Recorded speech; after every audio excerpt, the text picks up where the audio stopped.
Hello, everyone. Good morning or good afternoon, whenever you happen to be listening to this. It is episode 163 of the Diet Diaries. And let's see, this episode is going to air on Monday, January 29th, which means this is the last week to get your name on the Eat With Ease waitlist because registration opens up for the folks on that early interest list on Thursday, February 1st. So if you're listening after February 1st, sorry. If there's still spots available, you might still be able to join if you're interested. But I really, really encourage you, if you're even thinking about this, considering it, to just have your name on that list because there's already a really good number of people on there, far more than are actually than there is space for in this group. And you get a discount. So I like creating a list of people who are interested because I connect with them. I've been emailing with them every week. People are responding and asking questions. So it's a nice way to start to kind of like create a little bit of back and forth, get to know each other a bit, and just get more information about what this is going to be. By the time you listen to this, we'll be kind of so close to registration that it'll be kind of beyond that, but it's still not too late. So Eat With Ease is in case you're wondering, if you are a new listener and you haven't heard me talk about it, it's my 6-month semi-private coaching program that starts February 12th. And we are going to be a small, intimate group meeting online every other week for 6 months and having a WhatsApp group chat in between. And we are going to be working on skills around fat loss, body image, relationship to food, exercise, meal planning, getting dressed, self-care, all of the things. And this is going to be a super small group, maxing out at 5 people. If there's more people than that who are interested in doing this, and I'll create 2 groups because that super small group is very, very important to the experience that I want everyone to have. I want us to connect and bond and have a relationship and feel safe and be able to trust each other and have us show up for each other because this is group coaching, right? It's not one-to-one. So having that relationship within the group is really, really important. So again, just wanted to share that. There's a link in the show notes. And yeah, that is all for that. So today, I'm kind of excited to talk about today's episode. I'm actually yesterday, at the time that I'm recording this, just this past weekend, I spoke at an open house at the Pilates studio that I go to in Garwood. And it was an open house to come and like take reformer classes, learn about the studio. And so the owner invited me to come in and talk about coaching and nutrition work and body image and all that. And so I was having a conversation with one of the women who came in, and she was talking to me about the fact that she feels like she's addicted to sugar. And we had a really interesting conversation around it. This is definitely not the first time I've spoken about this with people. And I've actually had this on my list as a podcast topic for like months. And I'm like, okay, boom, this is it. Today is the day I'm going to record this because we just had this conversation. And I know this is something that a lot of people struggle with. Right at the top of this, I want to say that this podcast episode is my opinion that is backed up by some research, but I'm not going to sit here and cite research studies for you. This is going to be more of like a qualitative perspective, anecdotal, my experience based on experiences of my clients. And if you want to go and kind of dig into the research, what you will find is it's not very well done and it's very inconclusive. So kind of right off the top, for people out there who've heard that sugar is addictive, that it's as addictive as cocaine, that's not actually what the research is showing. It's very easy to kind of cherry pick data and interpret research data as you want to suit the story that you want to kind of put out into the world.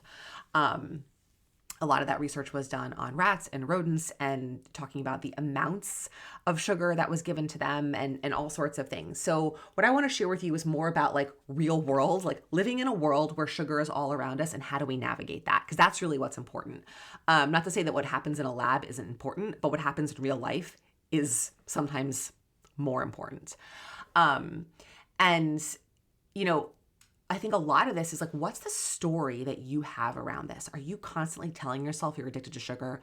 I have no self-control. I'm out of control. I can't have that around, right? Because if that's the story that you have and there's like, you are believing that, then it's going to fuel that. It's going to continue to fuel that behavior. The language that you use to talk to yourself around this really, really matters.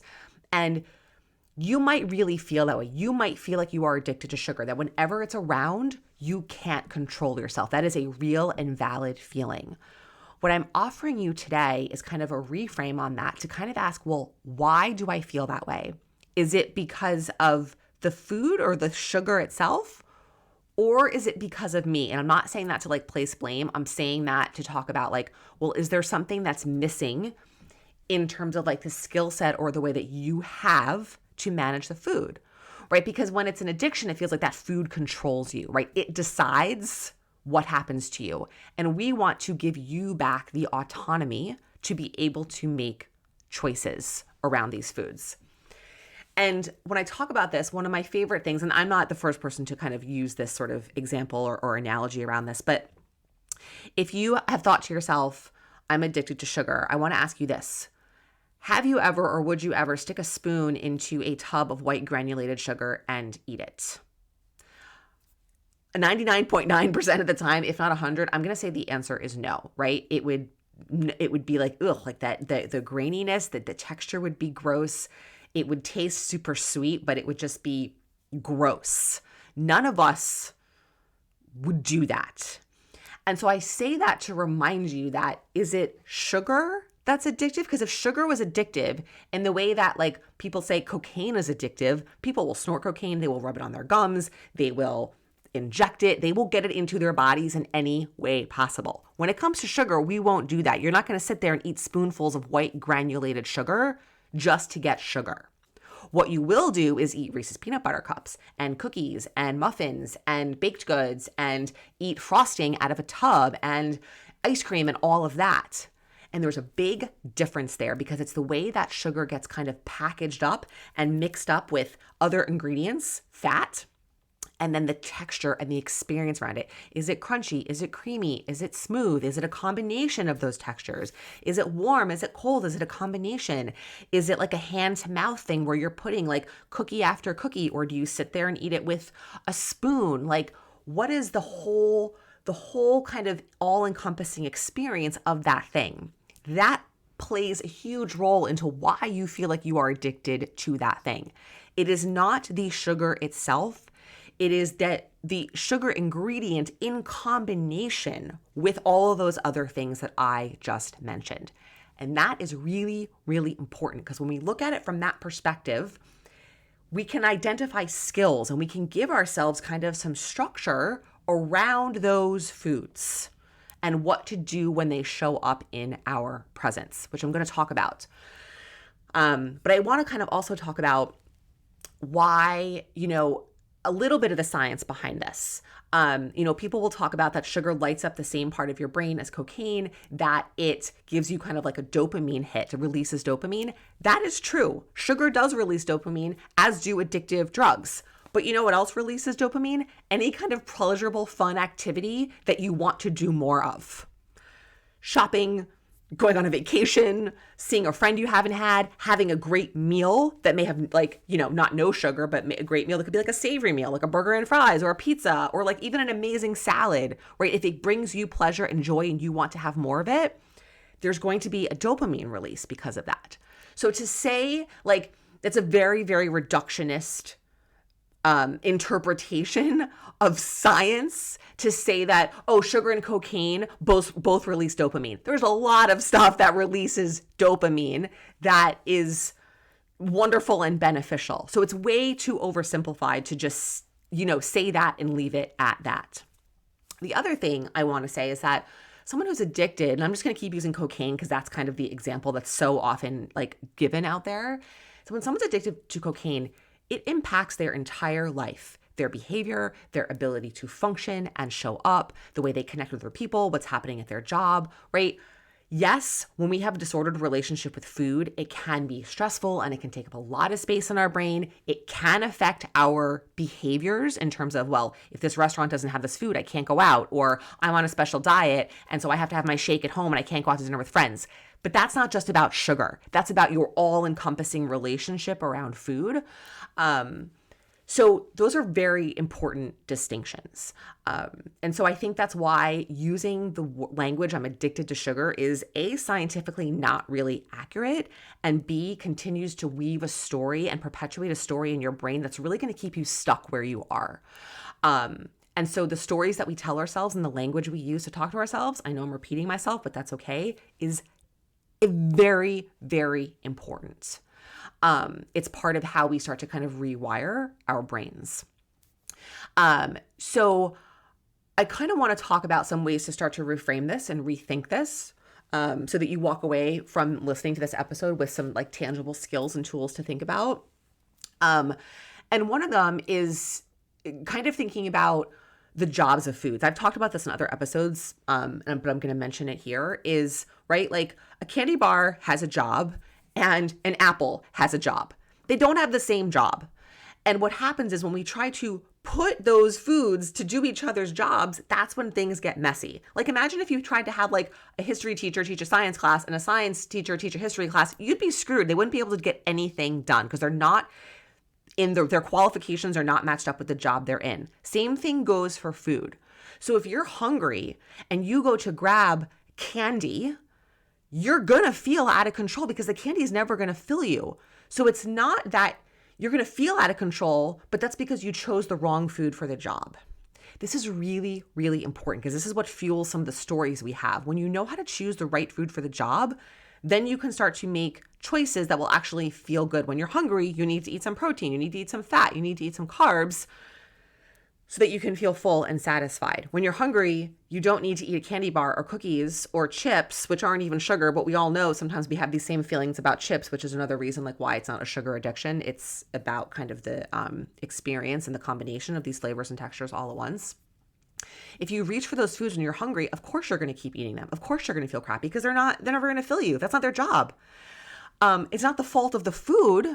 It's that we made not a great choice. And mostly we make those choices because we don't know, out of convenience, out of what's easy, out of stress, right? There's lots of these circumstances and environmental factors that are playing into why we choose those foods so often.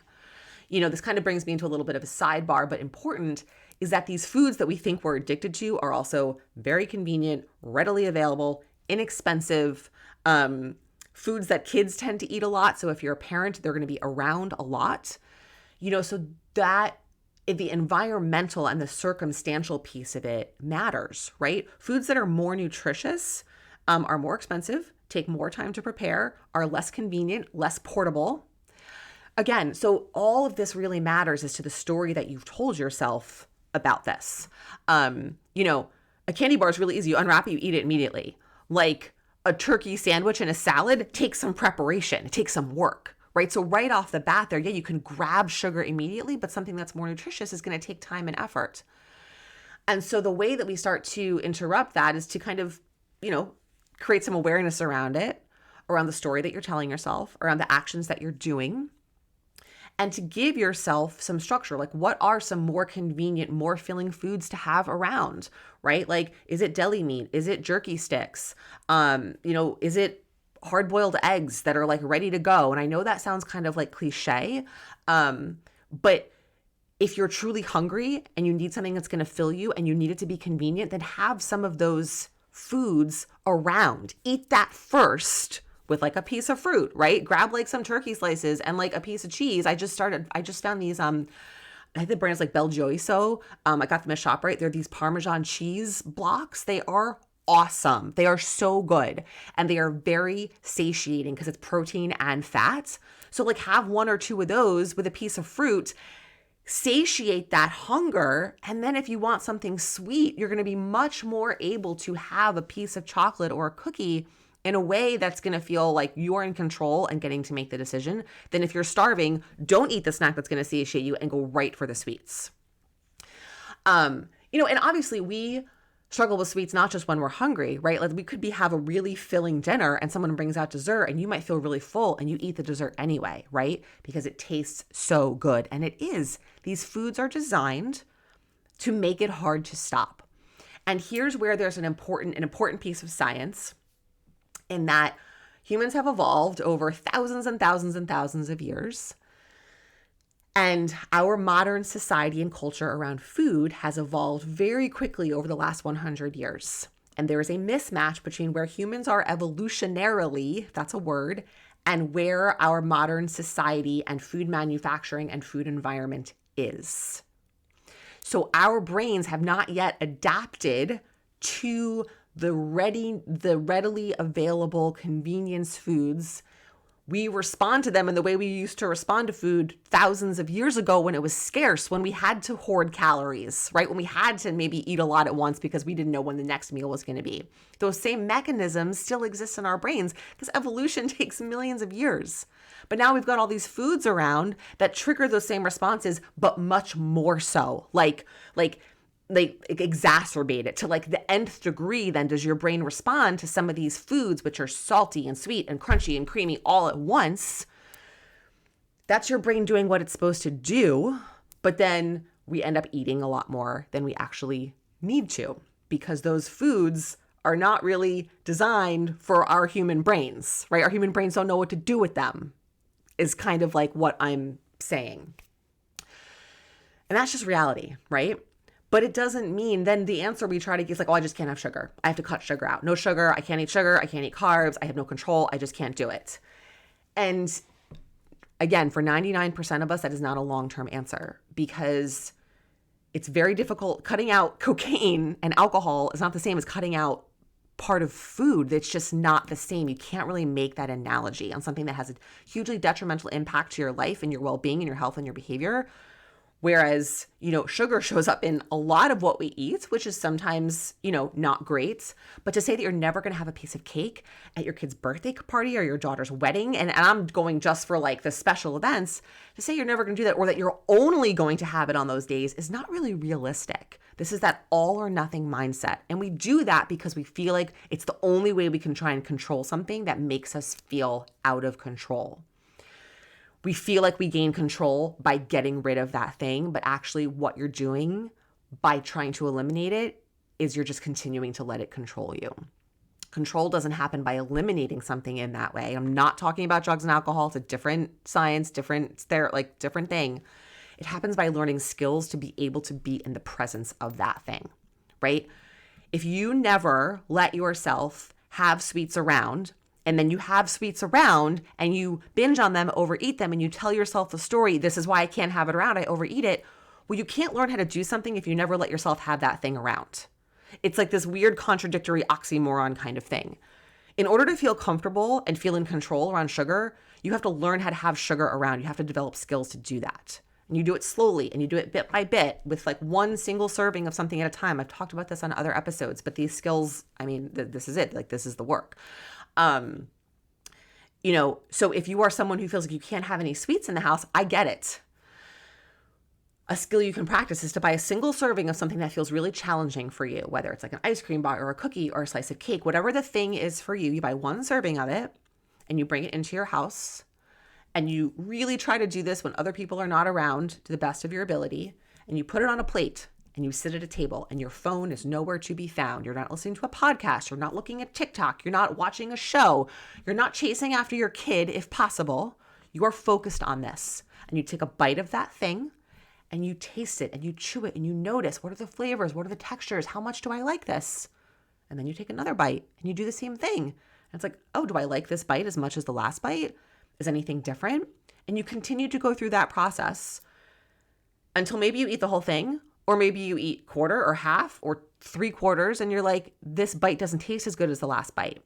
And then that's new information for you to be like, holy shit, this actually doesn't even taste as good as I thought it was going to. Or it doesn't taste as good as the first 5 bites. I don't have to finish it.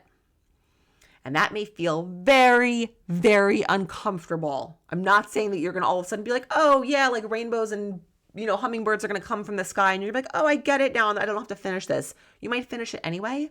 But you've now given yourself the space to notice and pay attention and get some information about what is happening while you're eating this thing. Because typically when we're eating sweets, we're not paying attention. We're not sitting down. It's not on a plate. It's rushed. It's out with friends. It's leftovers from your kid. It's standing in front of a cabinet. It's late at night. We're paying zero fucking attention.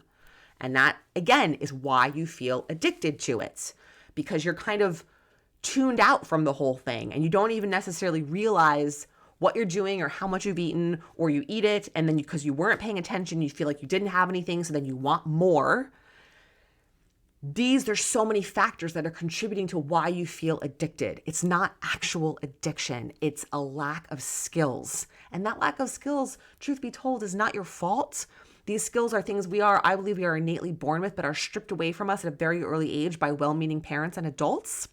A lot of generational stuff here. And then we have to deal with our environment and our hustle culture, which is do more, go faster, don't make time for yourself, take a lunch break. Screw that. You don't work hard if you take a lunch break, and all of this crap, right? There's a lot to contend with, and that can feel overwhelming. But again, that's why I'm doing this episode, is to give you some context for why you feel like you're addicted to sugar and help reframe it a little bit.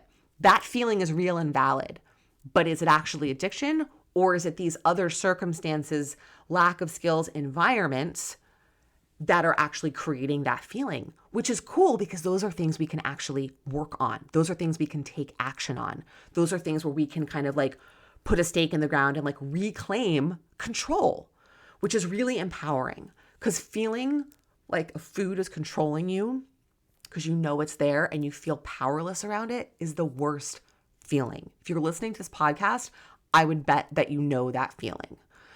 And there are skills you can learn to not feel powerless, right? I just talked about one of them, which is that practice of buying that single serve thing. And you will have to do that many times. I'm not going to sit here and tell you you're going to do it once and you're going to figure it out. You're going to have to do that many times.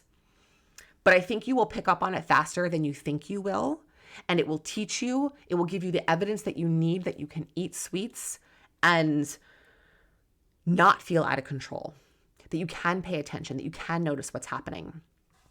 And what goes along with this, and this kind of goes back to that all or nothing thing, right? Where we try to regain control by cutting it out, but that's actually not regaining control. It's just kind of avoiding the whole thing, is by giving yourself permission. I had a phenomenal text conversation with a client a week or two ago where she was eating chocolate and she had a serving of chocolate and she immediately wanted more, because you are going to want more. That is a very normal reaction. But when you've done that work of sitting down and practicing, you've learned how to pause and slow down and pay attention. And then you can see, I want more. And maybe I'm working on fat loss. And I know that having 3 more servings of chocolate is really not going to be in alignment with that goal or even how I want to feel in my body. And she was like, I know that if I want more, I can have some tomorrow. And here's the crux of the thing. What we often do around sugar is we say, I'm allowed to have it today, but I'm not allowed to have it tomorrow. I'm not allowed to have it until next week or next month or until this next special occasion. And when you put that scarcity around it, you put yourself in a position where you feel like you have to eat it even if you don't want it. And you end up eating it because you're not giving yourself that permission. Again, it's like one of these oxymoron things, like these very contradictory ways of approaching things where we think what we're doing is helpful, but it's actually just causing us to do the thing we're trying to not do. And that is putting scarcity around food and saying, I'm only allowed to have these sweet foods on these days or once a week or whatever it is. We try to put those parameters around it as a way to give structure and control, but it's not. Because when you feel like you can only have that thing on that day, you don't have the ability to choose whether or not you actually want it, because it's your only chance, and that is going to override whether or not you actually want it. And I know it feels scary. You're saying to yourself right now, well, if I tell myself I can have it tomorrow, of course I'm going to have it. I'm going to have sugar every day then. And I'm telling you, you have to take a leap of faith of this. Not only will you not over time want like a big piece of cake every day, you will learn to be satisfied with smaller portions of things, because you will learn that you can have some the next day, where you can have, like, let's say, sit down after dinner and have 2 or 3 cookies. And that can easily fit into working on fat loss, 1,000%. And then if you know you want to have 2 or 3 cookies the next day, you can. When you sit down at a table and you eat them on a napkin and you pay attention. Whereas if you tell yourself, I can't have cookies again for a week, you're going to feel a need to eat a whole bunch of cookies, Even if you don't want the cookies, even if you're full, even if you're not in the mood for them, you're going to eat them anyway because it's your only chance. I'm hoping you're kind of like putting this together and realizing that like you have the best of intentions when you try to put that structure in place of saying, I can only have this on X, Y, Z days, but it's intent versus impact. The intention is not, the actual impact of that is not the intention that you have, which means you have to try something else. And this is the something else that you need to work on. And again, this isn't to say that like it becomes a free-for-all where you just have like cake and cupcakes and ice cream anytime you want it. There's a lot of other structure we put in place around this. I'm trying to capture this in a half-hour podcast. This is something we spend a lot of time working on in coaching, but there's enough here in what I'm sharing to give you some stuff to think about, to help you kind of get honest with yourself about what you're doing, the way you're talking to yourself, the way you feel around food, and how you want to live for the rest of your life. For the next 30, 40, 50 years, do you really want to be in a place where like you feel this shitty around sweets? I don't think so. And so if you're still here, it means everything you've done up until this point hasn't worked. And everything you've done up until this point are the things I've talked about, right? Cutting it out. I can't have it. I can only have it on a cheat day. I'm out of control. I'm addicted, whatever it is. That's not working. If it was working, you wouldn't be following me and listening to this podcast. That's the truth. You have to develop skills. It is literally the only way. It is the only way to make a change is to learn skills, a couple of which I've shared with you today. So I want you to know that like you're not alone, that when you have this story that is real, it is valid, is based on your experience. But what I'm trying to do again is to give you context as to why that has been your experience. What is going on that has made you feel this way so that you can like kind of like take back your power, that you do have an ability to make changes. You do have an ability to take back control. So I think that's really everything I wanted to share today. Thank you for listening. This was fun to talk about. I hope it's helpful. Reach out if you've got questions, if you're experimenting with things like some of these skills and you feel like you need support. I'm always here. And I will be back next week.